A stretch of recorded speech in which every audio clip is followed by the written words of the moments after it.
Hello students, Chandel sir commerce coaching classes के YouTube channel में आप सबका वेलकम। आज मैं आपको एक छोटा सा टॉपिक बता रहा हूँ, प्रिंसिपल ऑफ हेनरी फ्यूल। ये प्रबंधकीय सिद्धांत होते हैं। प्रबंधकीय सिद्धांतों में हेनरी फ्यूल का बहुत इंपॉर्टेंस है। तो इनका पूरा नाम हेनरी फ्यूल, इनका जन्म 1841 में फ्रांस में हुआ था और इनकी डेथ 1925 में हुई थी। हेनरी फ्यूल ने एक बहुत प्रसिद्ध पुस्तक लिखी, जनरल एंड इंडस्ट्रियल मैनेजमेंट। उन्होंने प्रबंध को इफेक्टिव बनाने के लिए, प्रबंध को सुधारने के लिए 14 प्रबंधकीय सिद्धांत दिए, जो इस प्रकार से हैं: श्रम विभाजन, डिवीजन ऑफ लेबर, अधिकार एवं उत्तरदायित्व, राइट्स एंड रिस्पॉन्सिबिलिटी, अनुशासन, डिसिप्लिन, आदेश की एकता, unity of order, unity of direction या यूनिटी ऑफ कमांड भी बोलते हैं, सामूहिक, पारिश्रमिक जिसको रिम्यूनरेशन, केंद्रीकरण, सोपान श्रृंखला, स्केलर चेन, व्यवस्था, समता, स्थायित्व, पहल शक्ति, सहयोग की भावना। ये 14 सिद्धांत प्रतिपादित किए हेनरी फ्यूल ने। और ये जानकर आपको आश्चर्य होगा कि हेनरी फ्यूल के जो सिद्धांत हैं वो व्यवहारिक रूप से सामान्यतः हर व्यक्ति या हर संस्था में काम करने वाले व्यक्तियों के जीवन में लागू होते हैं और इन सिद्धांतों में आज तक कोई परिवर्तन नहीं हुआ। एमपी बोर्ड के हिसाब से और पटवारी के हिसाब से दोनों के लिए इंपॉर्टेंट हैं ये। इन चार को एक्सप्लेन करता हूँ ऊपर के मैं 4-5। सबसे पहला होता है श्रम विभाजन, division of labour. Henry fuel का मानना था कि जब भी आप काम करें संस्था में तो सभी के काम अलग अलग बांट दें। जो व्यक्ति जिस काम को करने में योग्य हो उसको वो काम दीजिए। कोई व्यक्ति मार्केटिंग का काम अच्छा करता है तो उससे मार्केटिंग का काम कराइए। कोई व्यक्ति ऑफिस में मैनेजमेंट अच्छे से कर सकता है तो उससे ऑफिस का मैनेजमेंट करिए। कोई व्यक्ति कस्टमर को डील अच्छे से कर सकता है तो उसको कस्टमर डील कराइए। कोई व्यक्ति मशीन पर काम कर सकता है तो उससे मशीन पर काम कराइए। यदि आप इनके काम एक्सचेंज कर देंगे तो वो काम अच्छा नहीं करेंगे। और जो व्यक्ति जिस काम को करने में योग्य है, एलिजिबल है, उससे वो काम कराएंगे तो प्रोडक्शन अच्छा होगा। दूसरा, अधिकार एवं उत्तरदायित्व, राइट्स एंड रिस्पॉन्सिबिलिटी। संस्था में काम करने वाले कर्मचारियों को काम करने के लिए पर्याप्त अधिकार मिलना चाहिए और उनकी रिस्पॉन्सिबिलिटी, जिम्मेदारी भी निर्धारित होनी चाहिए।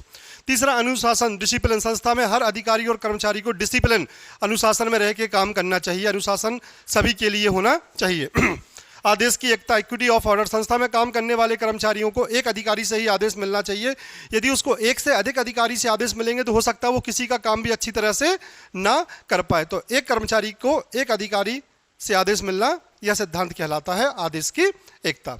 यहां पर मैं सीधा आऊंगा आपसे। एक सिद्धांत है सोपान श्रृंखला, स्केलर चेन। सोपान श्रृंखला फ्यूल का दिया हुआ एक सिद्धांत है जिसमें फ्यूल बोलते हैं कि संस्था में जो कम्युनिकेशन होता है, संप्रेषण होता है, वो संप्रेषण कैसा होता है?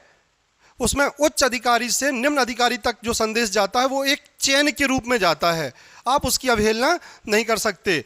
जैसे मान लीजिए सबसे बड़ा अधिकारी मालिक है, फिर मैनेजिंग डायरेक्टर है, फिर डायरेक्टर है, इन सबके साथ मैसेज एक क्रम में जाएंगे। आप किसी की अवहेलना नहीं कर सकते हैं। जो भी संस्था में बातें होना है, जो आदेश जाना है, जो बातें ऊपर से नीचे तक जाना है, वो एक निश्चित चेन के अंतर्गत जाती है। जैसे कि हम देखते हैं यहाँ पे इस तरह की एक चेन बनाते हैं।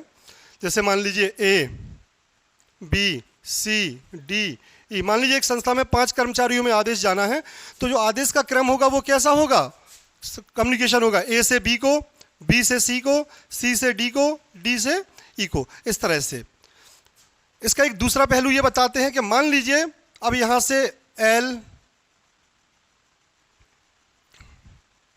एम, एन, ओ, तो ये ऐसा जाएगा इस तरह से, ठीक है ना।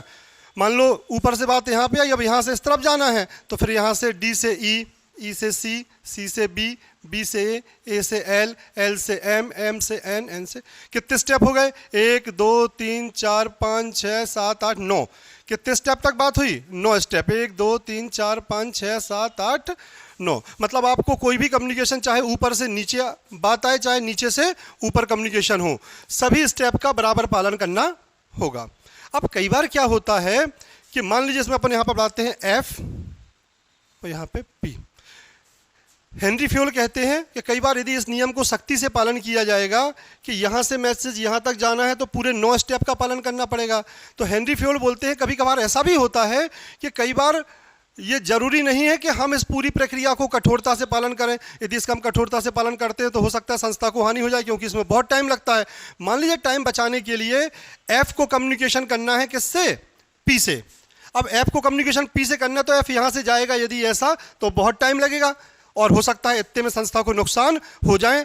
तो उस नुकसान से बचने के लिए, संदेश को अविलंब पहुंचाने के लिए एफ पी से कम्युनिकेशन कर सकता है। किस कंडीशन में?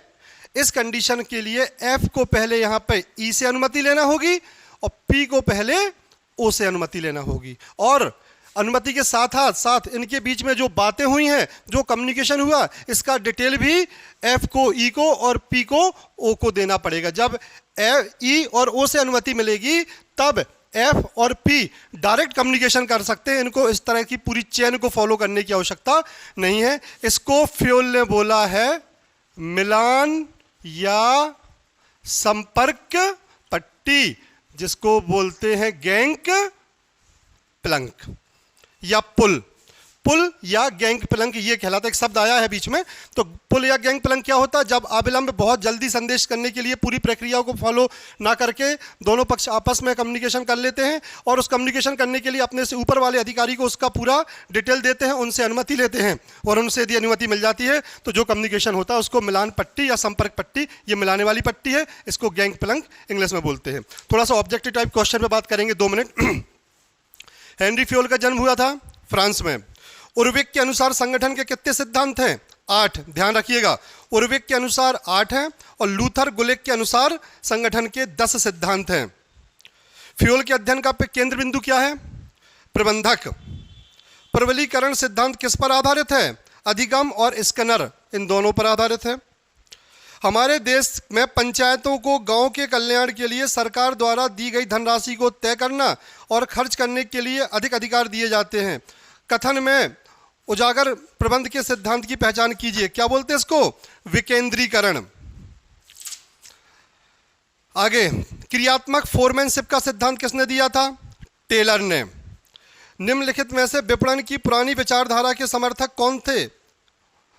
टाउसले, प्रोफेसर पायल और क्लार्क, ये सभी लोग थे। फ्योल के अनुसार एक प्रबंधक में जो गुण होते हैं वो क्या होते हैं? नॉलेज, पक्का, एक्सपीरियंस, ये भी होना चाहिए, एजुकेटेड, ये सारे गुण उसके अंदर होने चाहिए। प्रशासनिक प्रबंध के प्रस्तुतकर्ता कौन थे? हिक्स। प्रशासनिक प्रबंध के प्रस्तुतकर्ता कौन थे? हिक्स। अगला, अच्छे प्रबंध के लिए नियोजन एक प्राथमिक आवश्यकता है, किसने बोला था? कुंटज। ये कथन किसने बोला था? अच्छे प्रबंध के लिए नियोजन का प्राथमिक आवश्यकता है, किसने बोला था ये कथन? कुंटज ने।